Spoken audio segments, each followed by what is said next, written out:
Bon retour, mesdames et messieurs. Je vous ai dit bonne fin de semaine, mais j'espère que vous n'êtes pas partis. Non, parce qu'on en avait quand même parlé auparavant. Nous avons avec nous M. Claude Bigras, qui est président et chef de la direction du groupe Distinction. Bonjour, M. Bigras. Bonjour, M. Carignan. Et vous savez, tantôt, j'ai fait un peu une allusion. Est-ce que vous êtes notre nouveau Garda de l'entretien? Écoutez, effectivement, on évolue dans des entreprises ou dans la même industrie à différents niveaux. Garda est sûrement un modèle de croissance et de succès. Je pense qu'il a réussi avec succès à intégrer plusieurs sociétés. Je pense aussi que Garda, un de leurs drivers, si vous voulez, c'est effectivement une qualité de service. Ils ont aussi réussi à se diversifier dans des services que j'appelle la plus grande valeur ajoutée. Je suis pas certain que j'irais à dire que lorsqu'on contrôle le marché, on peut augmenter les prix. C'est un marché très concurrentiel. Ouais. Mais ceci étant dit, je pense qu'ils ont eu une bonne stratégie en diversifiant leurs services, puis en apportant une certaine valeur ajoutée qui améliore la position financière. Je pense qu'ils ont 2 ou 3 grands segments de marché. Alors, je pense que ça leur procure une meilleure structure. On n'est pas venu pour analyser Garda, on veut analyser la vôtre. Ma question était juste... Voyez-vous ça comme ça, vous? Parce que c'est un gros marché, ça aussi, l'entretien. Puis on voit bien que vous y allez présentement par acquisition. Vous avez fait pas mal d'acquisitions dans l'Ouest. Toronto, beaucoup de beaux gros buildings là-dedans. Vancouver, Montréal. Avez-vous une part de marché ici au Québec? Oui, au Québec, je vous dirais que environ 50% du revenu de l'entreprise est généré au Québec. Oh. Originellement, le Québec est notre bastion des premières heures. Okay. Alors, je vous dirais à Montréal, on est la première entreprise de services en bâtiment à Montréal. La même chose à Québec. Et notre expansion hors Québec s'est effectuée principalement par l'avenue dans la famille de GDI Omni, qui, eux, avaient une plateforme canadienne. Et qui n'avait pas de présence au Québec. Alors, le jumelage des deux nous a permis de devenir l'entreprise la plus intégrée, si vous voulez, en termes de services de bâtiment au Canada. Dans le moment où vous avez 8% de la part du marché au Canada, avez-vous un objectif, genre? Moi, je vous dirais que l'objectif, c'est de réussir à faire croître l'entreprise pour garder sa position de leader, mais tout en assurant un service de grande qualité et de proximité. Je vous dirais que la partie joue plutôt à ça. Notre objectif, ça serait de devenir une entreprise milliardaire en termes de revenus, un peu comme vous nommiez Garda tantôt, présente et au Canada et aux États-Unis dans les services globaux au bâtiment. Je vous dirais que notre défi de croissance passe par renforcement de nos plateformes régionales, mais en plus de ça, par l'intégration de plusieurs services, comme les services techniques. Nous avons une boîte de services techniques, comme votre collègue le disait tantôt, et pour nous, c'est important de pénétrer le marché canadien avec notre plateforme de services techniques pour devenir vraiment une boîte de services globaux partout, et à Vancouver et à Montréal. Exemple, de Vancouver à Montréal ou à Halifax. En tout cas, votre progression fondamentale va quand même pas mal de pair avec votre formation technique. Vous êtes arrivé sur le marché à la fin 2007. Pas vraiment le meilleur timing pour arriver sur la bourse, vous en conviendrez. Ça aurait pu être pire, ça aurait pu être à mi-2008. Oui, mais quand même. Donc, votre graphique a montré la même chose que 95% des compagnies Exactement. Sur la bourse pendant cette date-là. Mais depuis ce temps-là, vous n'avez cessé de remonter. On le voit à l'écran.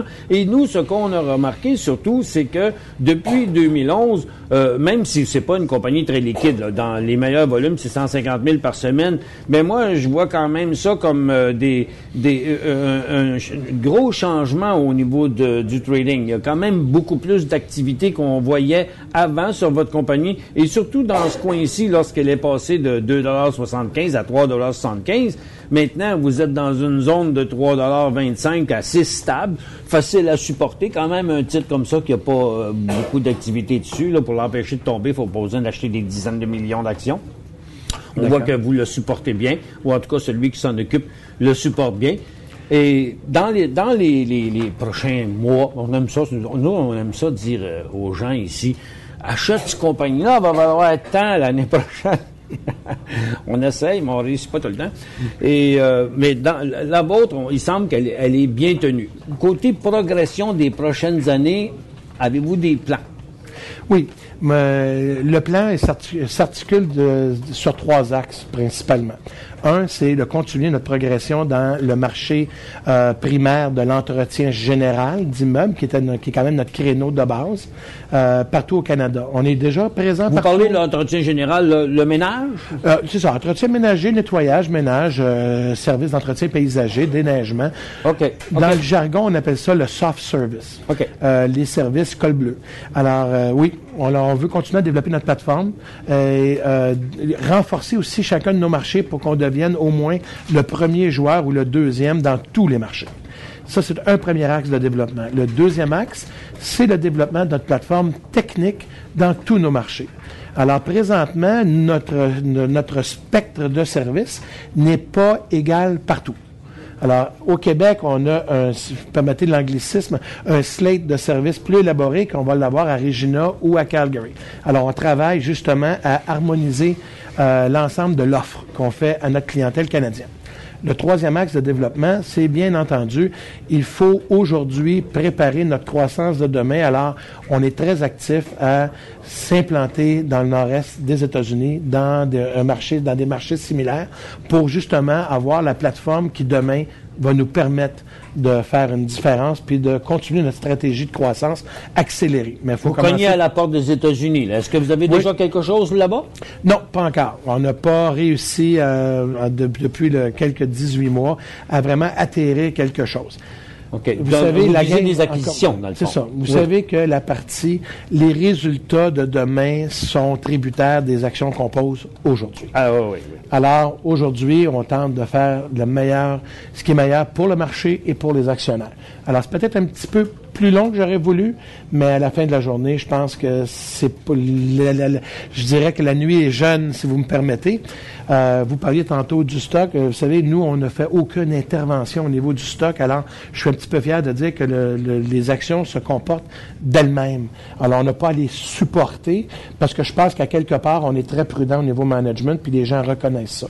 Comment ils sont répartis à peu près? Vous êtes le plus gros actionnaire de la compagnie, je pense? Oui, effectivement. Et vous en possédez combien de pourcents? J'ai 37 des actions. Et le reste, il y en a combien outstanding dans le public en pourcentage? Écoutez, le float, si on y va d'une façon grossière, le float, c'est la balance. J'ai 2 actionnaires des premières heures qui, eux, à 2, détiennent environ 20 de la compagnie. Alors, je pourrais dire que le float réel serait environ de 40 là, au niveau des actions. Qui est réparti dans le public. Exact. Okay. Institutionnel et public. OK, parce que dans les 2 qui détiennent 2 est-ce que ce sont des institutions, les 2 qui détiennent 20 en tout, sont des institutions? Non, c'est mes deux partenaires des premiers jours. OK. Alors, si on parle de management, en gros, avec mes 2 partenaires et les cadres supérieurs, c'est environ 60 des actions qui sont détenues par le management, si vous me permettez. OK. Et le 40 est vraiment libre entre Donc, vous avez un contrôle à 3 sur la compagnie qui est dans le fond, puis qui est beaucoup plus facile à gérer si vous vous entendez bien. Oui, c'est le cas. C'est le cas. Puis dans le 40 qui reste, est-ce qu'il y a des institutions là-dedans? Oui. OK. Oui, parce que c'est eux, moi, je les connais un peu, pas ces institutions-là, mais les institutions en général. 40 s'il y a une institution qui ne posséderait que 10 ou 15 de votre compagnie, il va s'arranger pour qu'elle perde de valeur, ils vont la maintenir. Ça. Donc, c'est facile, puis c'est légal de supporter. C'est pas pour absolument, ça là, je parle pas de... C'est parfaitement légal. Le support démontre de la confiance. Parce que quand c'est pas bon, on le laisse aller. Goodbye. Absolument. Mais vous, vu que vous êtes tellement, je voudrais pas dire éparpillé, là, mais quand même, vous avez beaucoup de produits, beaucoup de services différents, vous l'avez dit tantôt, pas tout à fait homogènes d'une place à l'autre. Pour gérer tout ça, on trouve que vous êtes un petit peu décentralisé, peut-être au niveau de la gestion. Allez-vous, à un moment donné, avoir un siège social central? Bon, techniquement, oui, on a un siège social à Montréal et on a, je vous dirais, un micro, pas un micro, mais un deuxième siège social à Toronto pour desservir la business. Maintenant, nous, notre objectif n'est pas la centralisation. Nous, on ne croit pas qu'il y a une grande valeur ajoutée à essayer de comprimer 2-3 cents de dépenses à gauche et à droite en centralisant. On est une business de service de proximité. Alors, chez nous, la recette est assez simple. On est une business de mesure, de proximité. La mesure, c'est être capable de bien évaluer l'ensemble des paramètres de la business, qui comprend l'évaluation, la livraison du service, la comptabilisation des coûts, puis le suivi de ça. Puis la deuxième, c'est la proximité. Alors moi, si vous me demandez si on va centraliser, nous, on fait l'effet contraire. On veut que les gens soient sur le terrain, proche des gens. Okay. Donc, quand vous faites une acquisition, vous faites l'acquisition d'une compagnie déjà qui va bien, et si elle ne roule pas parfait, vous prenez votre modèle peut-être pour aller l'appliquer là, mais dans le but qu'ils se gèrent eux-mêmes. Entre guillemets. Oui, c'est effectivement. Vous savez, je vous cacherai pas que lorsque on est présent dans un marché et on acquiert un compétiteur, il y a un effet synergique important qu'on va chercher là. On laisse pas les business en stand-alone là. C'est pas ça que je dis, mais je dis que la centralisation des activités dans un siège social et des succursales dans le field qui ont peu ou pas de pouvoir décisionnel, c'est définitivement pas le modèle d'affaires que j'entends continuer à développer.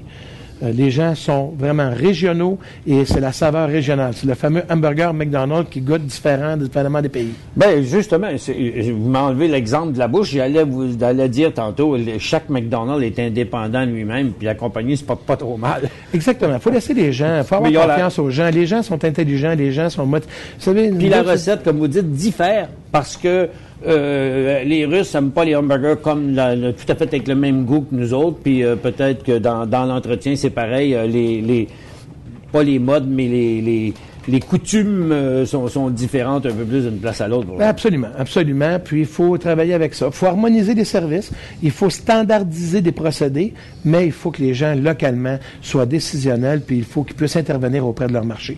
Pour moi, c'est non négociable.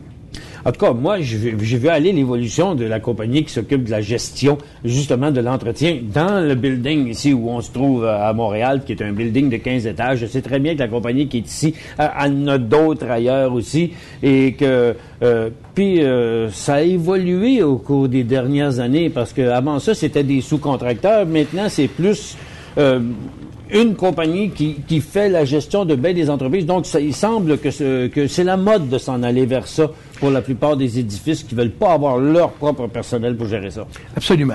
Je vois que vous avez fait vos devoirs. Je vous en félicite. Effectivement, c'est une industrie qui est jeune. C'est une industrie qui a environ 40 ans. On est parti d'un modèle artisanal à une première génération de petits entrepreneurs et maintenant on devient une industrie commerciale, globale et c'est cette évolution-là.